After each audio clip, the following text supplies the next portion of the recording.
Assalamualaikum warahmatullahi wabarakatuh. Di sini saya akan membahas Muhammadiyah sebagai gerakan sosial. Yang pertama itu nilai-nilai sosial kemanusiaan teknologi Al-Ma'un. Ayat yang menjadi landasan bagi gerakan-gerakan sosial dalam Islam itulah surah Al-Ma'un.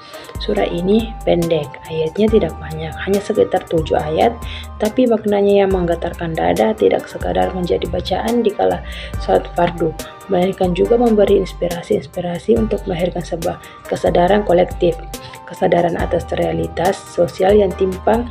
Al-Ma'un dibuat dengan sebuah pertanyaan, lebih tepatnya sindiran. Tahukah engkau dengan para pendusta agama?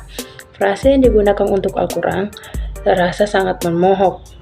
Pendusta agama, kita tentu akan penasaran siapakah mereka yang dihadirkan oleh Al-Quran dengan ungkapan pendusta agama itu. Ayat kedua dan ketiga memberikan penjelasan. Pertama, orang yang menghardik anak yatim. Ayat yang kedua, menolak memberi makan orang yang miskin. Buya Hamka memberi tafsir atas ayat ini dengan kata menolakkan. Di dalam ayat kedua tertulisnya du'u dengan tasyid, artinya yang asal ialah menolak. Kata tersebut ditafsirkan orang lain dengan menghardik atau sejenisnya, tetapi kata Hamka yang lebih tepat adalah menolakkan.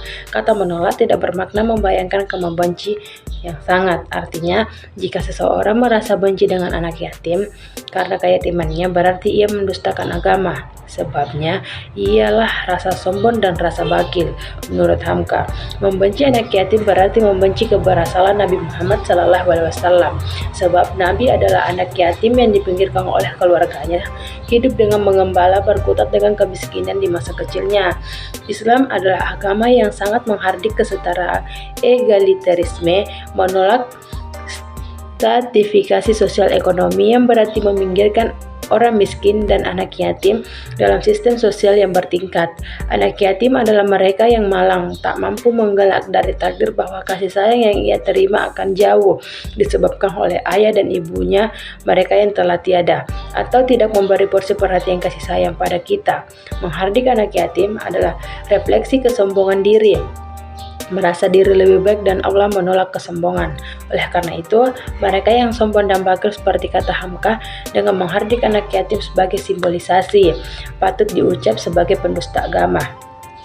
Dan ini menunjukkan pula bahwa Islam memiliki visi kemanusiaan, dan visi kemanusiaan ini harus diterjemahkan ke dalam amal nyata dalam kehidupan sehari-hari dengan memberi makan orang miskin yang memerlukan, mengutamakan sifat individualis, berarti seorang telah melanggar visi kemanusiaan, ialah pendusta agama. Agama bukan hanya bersifat vertikal, terlengkung dan terpenjara di masjid.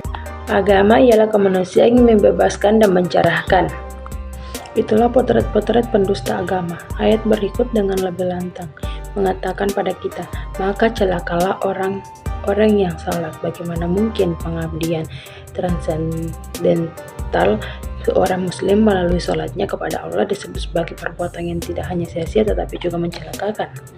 Ada 3 parameter celakanya: orang-orang yang salat, mereka yang lalai dalam salatnya, mereka yang berbuat riya, mereka yang menolakkan memberi pertolongan. Buya Hamka menafsirkan bahwa lalai berarti sholat tanpa diikuti oleh kesadaran sebagai hamba Allah. Buya Hamka sa'aun, asal arti katanya ialah lupa, artinya dilupakannya. Apa maksud sembahyang itu? Tidak didasarkan atas pengabdian kepada Allah. Walau ia mengerjakan ibadah tanpa kesadaran adalah sebuah kelalaian. Begitu tafsir Buya Hamka.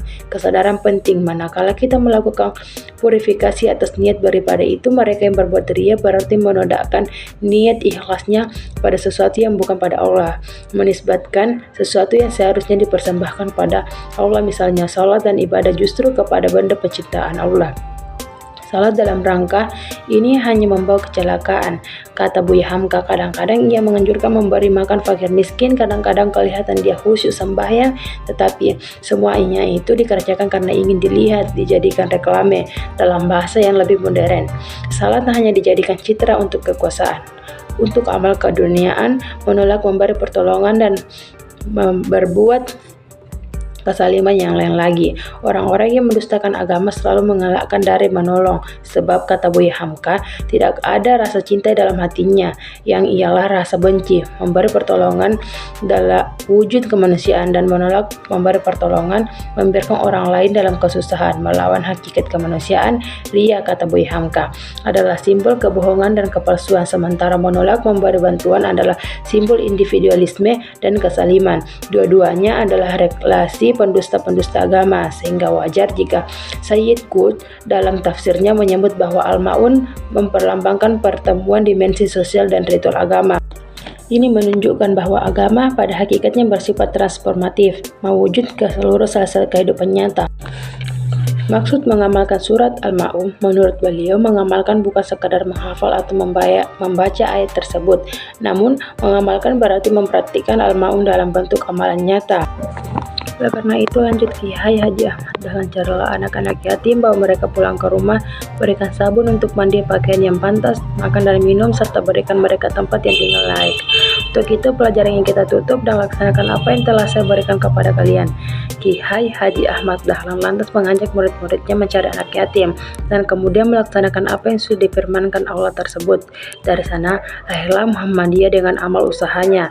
Inilah teologi Al-Ma'un dan dasar bagi gerakan sosial Islam, dan dimensinya universal, menembus batas jamaah, menembus batas ormas, bahkan menembus batas-batas agama. Yang kedua, gerakan peduli pada fakir miskin dan yatim piatu. Gerakan peduli pada fakir miskin dan yatim piatu salah satunya adalah berzakat. Dijelaskan dalam surah At-Taubah ayat 60 tentang kelompok penerimaan zakat. Fakir miskin dan yatim piatu termasuk golongan yang wajib menerima zakat, karena anak yatim dan yatim piatu adalah anak yang meninggal oleh orang tuanya, baik ayahnya atau ibunya atau keduanya dalam belum dewasa, dan serta belum dapat mencari nafkah sendiri. Sedangkan fakir miskin adalah golongan yang tidak mendapati sesuatu yang mencukupi kebutuhan mereka.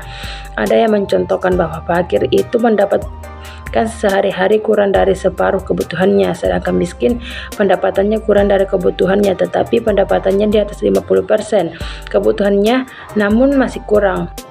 Muhammadiyah adalah institusi dan institusionalisasi teologi Al-Ma'un yang diharapkan peduli pada kaum tersebut dalam mengikis problematika sosial. Muhammadiyah dalam praktisi sosial dengan pemihakan terhadap kaum mustad'alafin, du'afa, masakin, dan anak yatim. Mengihlami Muhammadiyah untuk mendirikan banyak lembaga pendidikan, panti asuhan, rumah sakit, dan tempat layanan sosial lainnya. Pendirian tersebut tempat layanan sosial adalah kepedulian Muhammadiyah kepada kaum miskin dan kepentingan umat. Dalam realitas keseharian dapat disaksikan banyak orang kaya Islam khususnya merata dahi di atas sejadah, sementara di sekitarnya banyak tubuh layu kekurangan gizi dan digerogoti penyakit. Banyak orang rajin beribadah padahal kemiskinan, kebodohan, kelaparan, dan kesulitan mendera saudara-saudaranya. Fakta dan realitas kemiskinan adalah wajah lain dehumanisasi. Kemiskinan terjadi akibat kemungkaran sosial dan dosa sosial akut. Ia bukan masalah individu tetapi masalah bersama yang harus dicari jalan keluarnya. Dalam konteks ini, Muhammadiyah dapat memainkan peran strategis dengan memberi sumbangsi nyata terhadap masyarakat. Sekian dari penjelasan saya, kurang lebihnya mohon dimaafkan. Saya akhiri dengan ucapan Assalamualaikum warahmatullahi wabarakatuh.